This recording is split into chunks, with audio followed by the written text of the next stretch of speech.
चुनाव आयोग ने झारखंड और महाराष्ट्र विधानसभा चुनाव की तारीख का ऐलान किया। महाराष्ट्र की 288 सीटों पर 20 नवंबर को मतदान होगा। 23 नवंबर को घोषित किए जाएंगे नतीजे।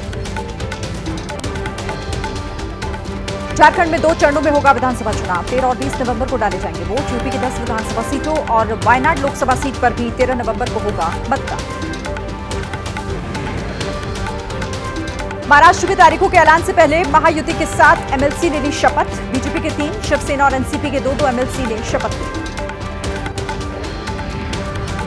झारखंड चुनाव के लिए कांग्रेस ने तारिक अनवर, अधीर रंजन चौधरी, भट्टी विक्रमार्क मल्लू को नियुक्त किया वरिष्ठ पर्यवेक्षक। महाराष्ट्र के लिए 5 क्षेत्रों में नियुक्त किए गए हैं पर्यवेक्षक। अशोक गहलोत, सचिन पायलट और भूपेश बघेल का नाम भी शामिल है। महाराष्ट्र कांग्रेस चुनाव प्रभारी रमेश चेन्नीथला का दावा, कहा कांग्रेस पूरी तरह से तैयार है। महाराष्ट्र में आएगी महाविकास अघाड़ी की सरकार। महाराष्ट्र कांग्रेस अध्यक्ष नाना पटोले ने कहा महाविकास अघाड़ी में सीट शेयरिंग को लेकर सब कुछ फाइनल। कांग्रेस के सभी बड़े नेता राज्य में प्रचार के लिए आएंगे। पार्टी पूरी तरह से तैयार है। झारखंड में सीट शेयरिंग को लेकर इंडिया गठबंधन में फंस सकता है पेच। सूत्रों के मुताबिक 49 सीटों पर लड़ना चाहती है जेएमएम। बाकी 32 सीटों में कांग्रेस, आरजेडी और सीपीआईएमएल को एडजस्ट करना चाहती है। इस फॉर्मूले पर तैयार नहीं कांग्रेस। झारखंड के जेडीयू अध्यक्ष खीरू महतो ने 11 सीटों पर चुनाव लड़ने की जाहिर की मंशा। नीतीश कुमार को सौंप चुके हैं 11 सीटों की सूची। सूत्रों के मुताबिक सीट शेयरिंग के फॉर्मूले में जेडीयू के खाते में आ सकती है सिर्फ 2 सीट। झारखंड में एनडीए के बीच सीटों को लेकर खींचतान। बीजेपी अपने कोटे से चिराग की पार्टी को 1 सीट देने को तैयार। सूत्रों के मुताबिक चिराग इस फॉर्मूले पर तैयार नहीं है। राज्य की सभी सीटों पर उतार सकते हैं अपने प्रत्याशी। शाम 7 बजे बीजेपी हेडक्वार्टर पहुंचेंगे पीएम मोदी। केंद्रीय चुनाव समिति की बैठक में हिस्सा लेंगे। महाराष्ट्र और झारखंड चुनाव को लेकर कांग्रेस हुई एक्टिव। 19 अक्टूबर को रांची में संविधान सम्मान सम्मेलन को संबोधित करेंगे राहुल गांधी। महाराष्ट्र में करेंगे 10 चुनावी सभाएं।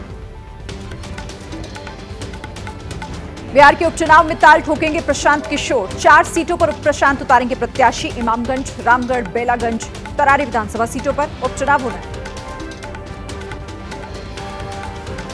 पंजाब के तरन तारण में पंचायत चुनाव की वोटिंग के दौरान चली गोली। सोहेल सैन भगत गांव में बूथ के बाहर गोली लगने से एक शख्स घायल हो गया। बहराइच में मारे गए रामगोपाल मिश्रा के परिवार से सीएम योगी ने मुलाकात की। रामगोपाल के परिवार को दिया न्याय का भरोसा। परिवार को 10 लाख रुपए की आर्थिक मदद समेत दी जाएंगी सभी सरकारी सुविधाएं। बहराइच हिंसा मामले पर केंद्रीय मंत्री गिरिराज सिंह ने कहा इसमें एसपी, कांग्रेस और टुकड़े टुकड़े गैंग की साजिश की आशंका। देश के हिंदुओं को जगाने के लिए मैंने शुरू किया था। बहराइच में पीड़ित परिवारों को प्रशासन पहुंचा रहा मदद। जिनके घरों में आगजनी हुई उनके बीच बांटा गया खाने पीने का सामान।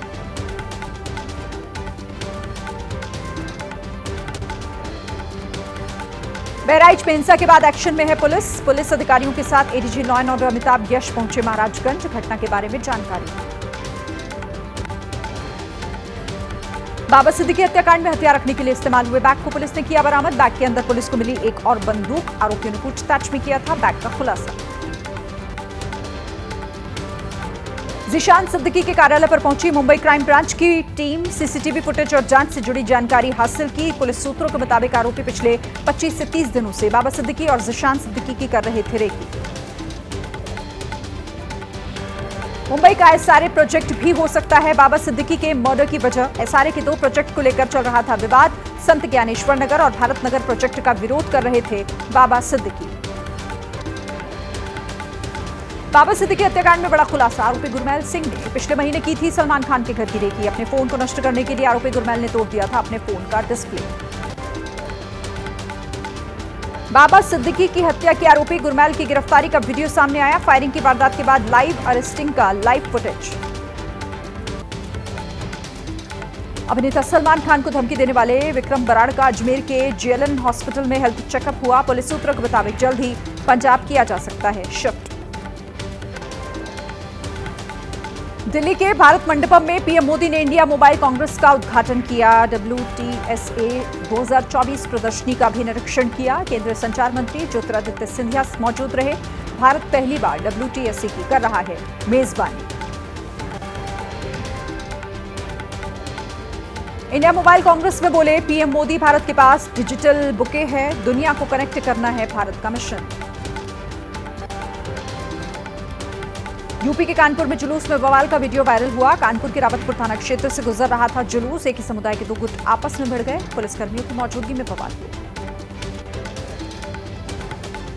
उत्तराखंड के चमोली जिले के गौचर में दो युवकों में बहस के बाद मारपीट हो गई। अलग अलग समुदाय के युवकों में झड़प के बाद दुकानों में तोड़फोड़। इलाके में धारा 163 लागू।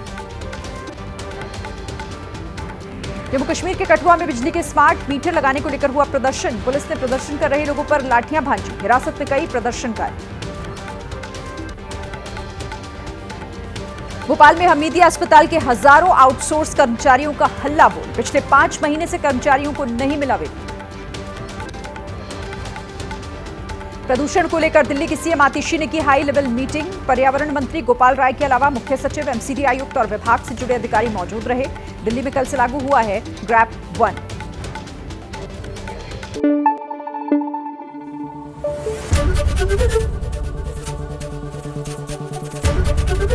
एबीपी न्यूज आपको रखे आगे।